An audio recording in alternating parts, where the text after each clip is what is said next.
Corona को लेकर ही प्रधानमंत्री का ये संबोधन होगा। इससे पहले भी कई बार कोविड पीरियड में प्रधानमंत्री देश को संबोधित कर चुके हैं। ये 9वां बार होगा संबोधन जब वो देशवासियों से मुखातिब होंगे। लगातार अब साथियों, कोरोना जैसे अदृश्य और रूप बदलने वाले दुश्मन के खिलाफ लड़ाई में सबसे प्रभावी हथियार कोविड प्रोटोकॉल है। मास्क, 2 गज की दूरी और बाकी सारी सावधानियां उसका पालन ही है। इस लड़ाई में वैक्सीन हमारे लिए सुरक्षा कवच की तरह है। आज पूरे विश्व में वैक्सीन के लिए जो मांग है, उसकी तुलना में उत्पादन करने वाले देश और वैक्सीन बनाने वाली कंपनियां बहुत कम है, इन्हीं गिनी हैं। कल्पना करिए कि अभी हमारे पास भारत में बनी वैक्सीन नहीं होती तो आज भारत जैसे विशाल देश में क्या होता। आप पिछले 50-60 साल का इतिहास देखेंगे तो पता चलेगा कि भारत को विदेशों से वैक्सीन प्राप्त करने में दशकों लग जाते थे। विदेशों में वैक्सीन का काम पूरा हो जाता था, तब भी हमारे देश में वैक्सीनेशन का काम शुरू भी नहीं हो पाता था। पोलियो की वैक्सीन हो, स्मॉल पॉक्स, जहां गांव में हम इसको चेचक कहते हैं, चेचक की वैक्सीन हो, हेपेटाइटिस बी की वैक्सीन हो, इनके लिए देशवासियों ने दशकों तक इंतजार किया था। जब 2014 में देशवासियों ने हमें सेवा का अवसर दिया तो भारत में वैक्सीनेशन का कवरेज 2014 में भारत में वैक्सीनेशन का कवरेज सिर्फ 60% के आसपास था, 60% के आसपास था। और हमारी दृष्टि में यह बहुत चिंता की बात थी। जिस रफ्तार से भारत का टीकाकरण कार्यक्रम चल रहा था, उस रफ्तार से देश को 100% टीकाकरण कवरेज का लक्ष्य हासिल करने में करीब 40 साल लग जाते हैं। हमने इस समस्या के समाधान के लिए मिशन इंद्रधनुष को लॉन्च किया। हमने तय किया कि मिशन इंद्रधनुष के माध्यम से युद्ध स्तर पर वैक्सीनेशन किया जाएगा और देश में जिसको भी वैक्सीनेशन की जरूरत है उसे वैक्सीन देने का प्रयास होगा। हमने मिशन मोड में काम किया और सिर्फ 5-6 साल में ही वैक्सीनेशन कवरेज 60% से बढ़कर 90% से भी ज्यादा हो गई। 60 से 90, यानी हमने वैक्सीनेशन की स्पीड भी बढ़ाई और दायरा भी बढ़ाया। हमने बच्चों को कई जानलेवा बीमारियों से बचाने के लिए कई नए टीकों का भी भारत के टीकाकरण अभियान का हिस्सा बना दिया। हमने इसलिए किया क्योंकि हमें हमारे देश के बच्चों की चिंता थी, गरीब की चिंता थी, गरीब के उन बच्चों की चिंता थी जिन्हें कभी टीका लग ही नहीं पाता था। हम 100% टीकाकरण कवरेज की तरफ बढ़ रहे थे कि कोरोना वायरस ने हमें घेर लिया। देश ही नहीं, दुनिया के सामने फिर पुरानी आशंकाएं घिरने लगी कि अब भारत कैसे इतनी बड़ी आबादी को बचा पाएगा। लेकिन साथियों, जब नीयत साफ होती है, नीति स्पष्ट होती है, निरंतर परिश्रम होता है, तो नतीजे भी मिलते हैं। हर आशंका को दरकिनार करके भारत ने 1 साल के भीतर ही एक नहीं बल्कि 2 made in India vaccine launch कर दी। हमारे देश ने, देश के वैज्ञानिकों ने ये दिखा दिया कि भारत बड़े बड़े देशों से पीछे नहीं है। आज जब मैं आपसे बात कर रहा हूं तो देश में 23 करोड़ से ज्यादा वैक्सीन की डोज दी जा चुकी है। 23 करोड़। साथियों, हमारे यहां कहा जाता है, विश्वासेन सिद्धिः, विश्वासेन सिद्धिः, अर्थात हमारे प्रयासों में हमें सफलता तब मिलती है जब हमें स्वयं पर विश्वास होता है।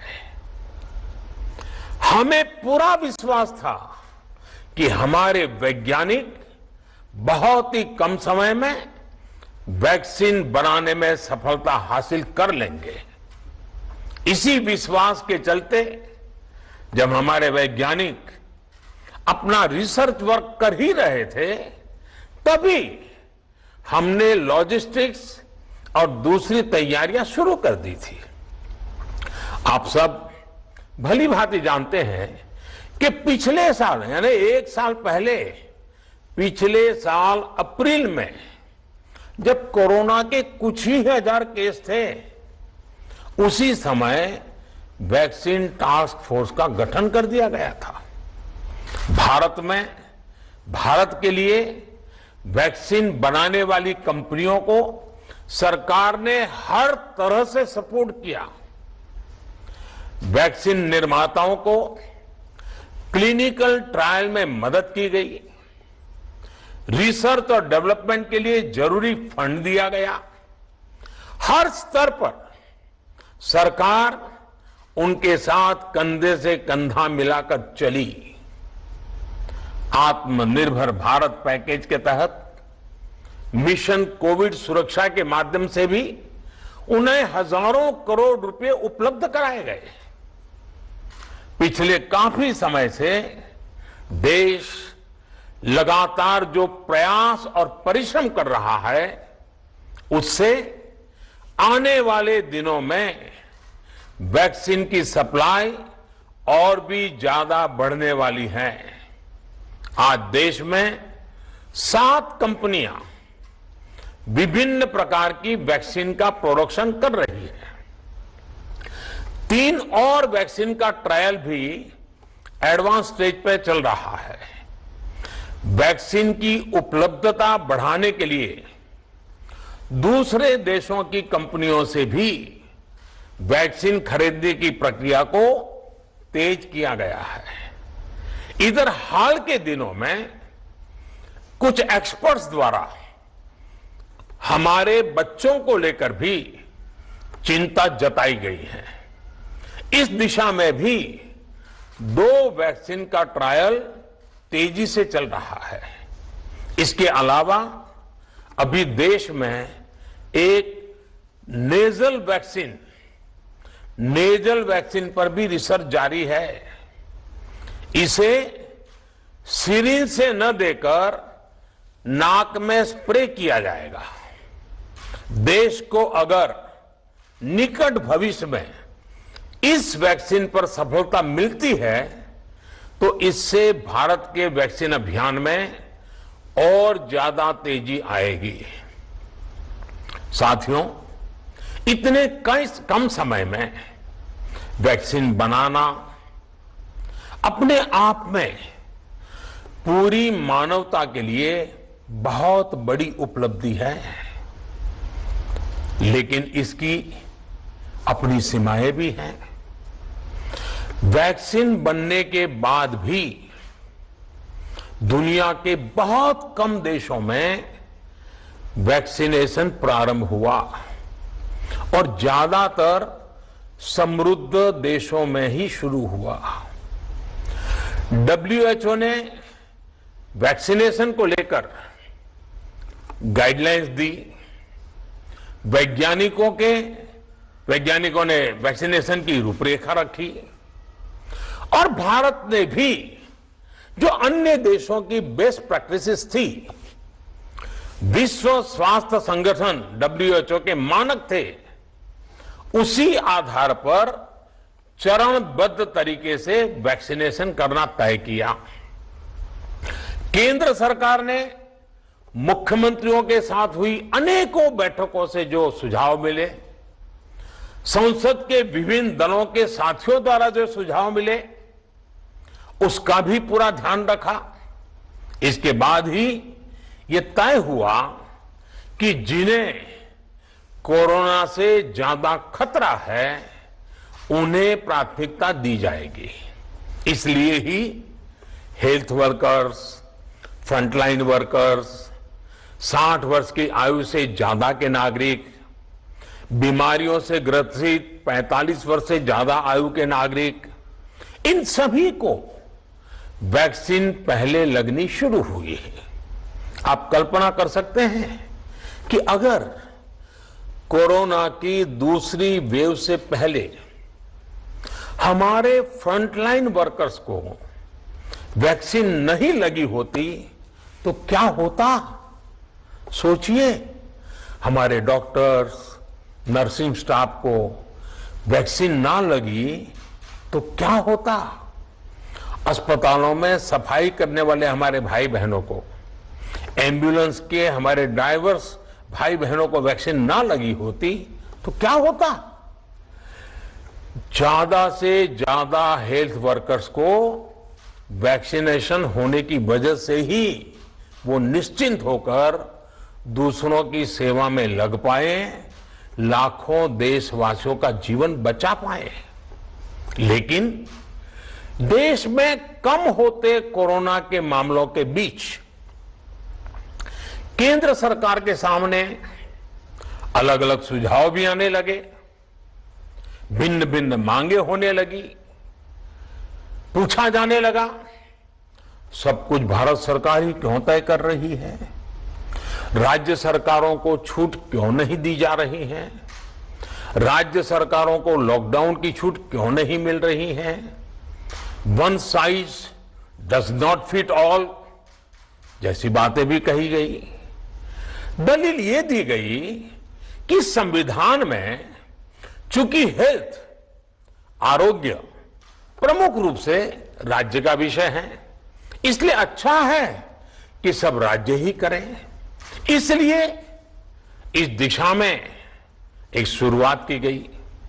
भारत सरकार ने एक बृहद गाइडलाइन बनाकर राज्यों को दी ताकि राज्य अपनी आवश्यकता और सुविधा के अनुसार काम कर सके।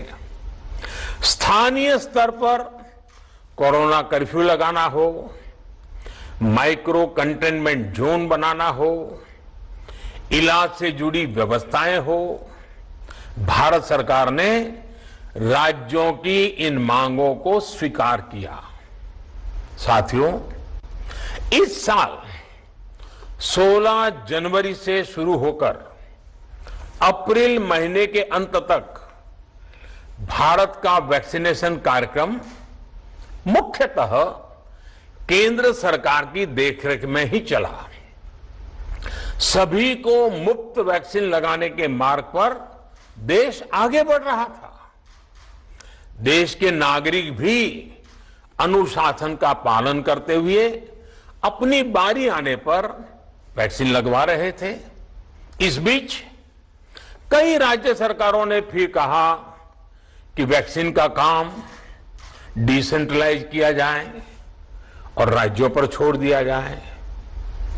तरह तरह के स्वर उठे, जैसे कि वैक्सीनेशन के लिए एज ग्रुप क्यों बनाए गए, दूसरी तरफ किसी ने कहा कि उम्र की सीमा आखिर केंद्र सरकार ही क्यों तय करे।